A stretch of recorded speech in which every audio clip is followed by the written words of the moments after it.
The second touch.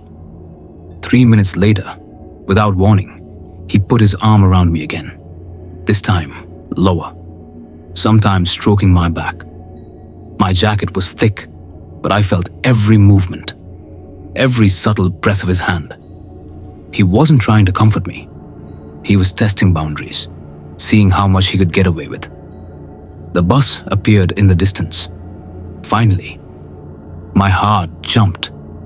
I whispered, "My bus is here," and slipped out of his grip. He looked at me and said something I didn't fully catch, but the tone told me everything I needed. He was planning to follow me. On the bus. He followed me onto the bus, sat down nearby, stared the whole ride. I purposely stood, gripping a pole so he couldn't sit beside me. My entire body shook, not from sickness, but fear. I texted a friend, trying to figure out what to do. One thing was clear. I could not let him know where I lived. I needed somewhere safe, somewhere with people, somewhere with cameras, my workplace. Getting off the bus. When my stop arrived, he got up immediately. I stepped off slowly. He stepped off faster. Then his hand gripped my shoulder again, harder than before. He walked right behind me, breathing too close. Every step felt like walking toward a cliff. But then, luck. 2 of my co-workers were standing outside the back employee entrance, talking with the kitchen door propped open. The moment I saw them, I ripped away from the man's grip and ran. "Close the door!" I tried to shout, but my voice cracked. They slammed it just in time. The handle rattled violently on the other side. He banged on it, hard, over and over. My coworkers stared at me, wide-eyed. I could barely speak through the coughing and panic, but I managed to say, "He followed me from the bus stop. I don't know him." Security was called. We watched him through the window pacing, staring, thinking. Then he walked across the walkway and entered an ice cream shop as if nothing happened. Police weren't called. Security just patrolled the area until he disappeared. I wish that was the end. But 2 days later, mall security contacted my manager, asking if I wanted to press charges. They needed my statement. I said yes. I wanted to know the man's identity. I never heard back. No updates, no names, nothing. It was like he vanished. But every Thanksgiving since, when the sun goes down, I avoid bus stops entirely. Because somewhere out there, that man may still be watching people, still waiting, still choosing his next target. And maybe next time, someone won't be as lucky. Before we jump into the second story, just a quick reminder. If you're enjoying the video so far, make sure to leave a like, subscribe to the channel, and turn on notifications so you never miss new creepy stories. Your support helps the channel more than you think. Now, let's move on to the second story. A story even stranger and a whole lot darker. Story 2. The House That Watches Back.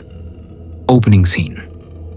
The snowstorm had already swallowed most of the mountain road when I reached the old property. My headlights cut through swirling snowflakes like drowning beams of light underwater. Somewhere behind that curtain of white stood the house, Scott's house. Or, to be more accurate, the house he claimed was now his. I hadn't seen Scott in years. We were friends once, best friends actually, but people drift apart. Life gets busy. And sometimes, distance doesn't just separate people, it changes them. So, when he invited me for a weekend to catch up, I felt a strange pull of nostalgia. A quiet voice that said, "You owe it to your old friend to see him again." I should have listened to the louder voice screaming at me to turn around. Arrival. The driveway was a narrow trench carved into the snow. The house was large, wooden, old, and strangely windowless on the ground floor. Only the upper windows glowed with a faint, warm light. As I stepped out of my car, the wind pushed hard enough to sting my face. Scott opened the door slowly, like he was afraid someone might be standing behind me. The moment I saw him, something felt wrong. He looked pale, thinner, almost translucent in the porch light. His eyes didn't lock onto mine. They wandered, like he couldn't focus on just one spot. "Jeremy," he said, voice lower than I remembered. "It's good you came." His smile was too slow, too forced, like he had practiced it in the mirror but didn't quite get it right. He helped me carry my bag inside.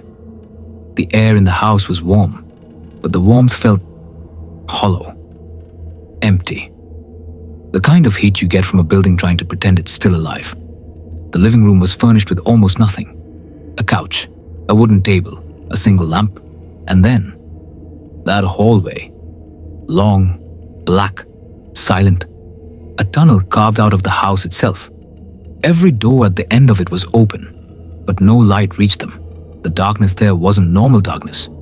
It was waiting darkness. Dinner.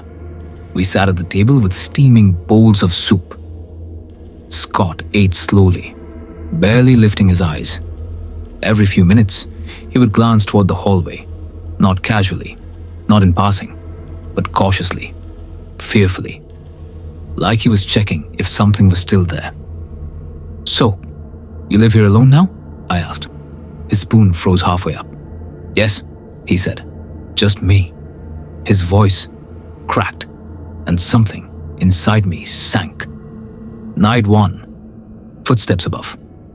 I set up the couch bed and left one hallway light on, just enough so the darkness didn't swallow the room whole.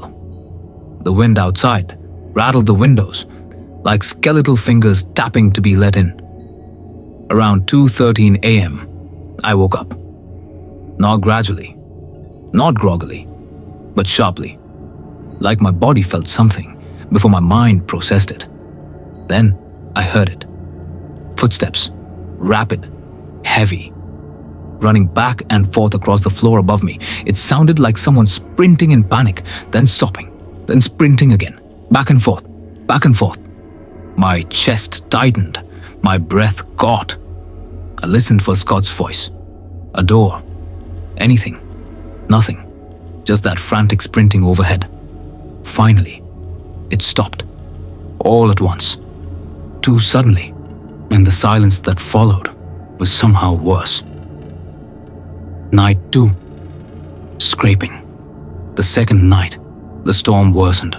Wind slammed against the house like fists. Snow hissed against the windows. I tried to convince myself the house was old. Old houses make noises.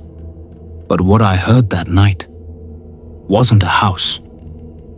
Around 2 a.m. again, I heard a long, slow scrape, like something being dragged across the wooden floor. The sound came from the hallway. Then, a soft tap on the wall right behind my head, like a finger, one single finger flicking the wall. I stared toward the dark hallway. Nothing. But I didn't sleep after that. Not really. Day 3. Something wrong with Scott. By the third day, Scott barely spoke.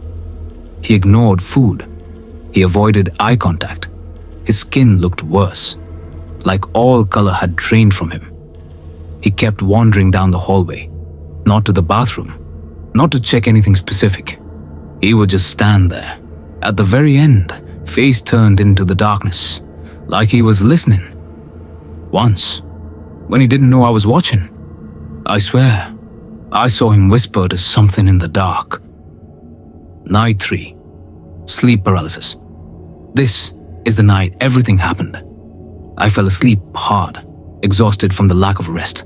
But sometime around 2 a.m., always 2 a.m., I woke up. My eyes opened, but nothing else moved. Sleep paralysis. My body was stone. My voice was locked inside my throat, and the house was silent. Too silent. Then, movement.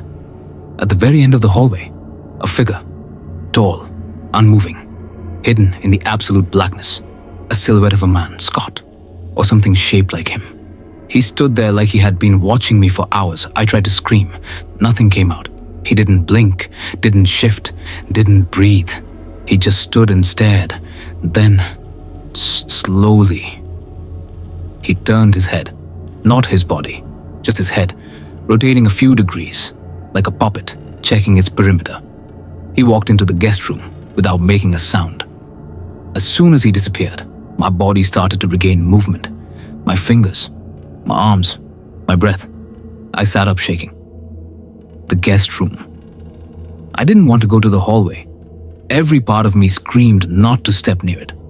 But I needed to know. I forced myself to walk, each step slow and heavy. The guest room door was open, inside. At first glance, it looked empty. But then I saw it.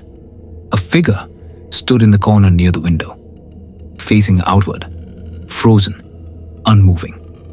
A human outline. But something was wrong. The shoulders were too sharp.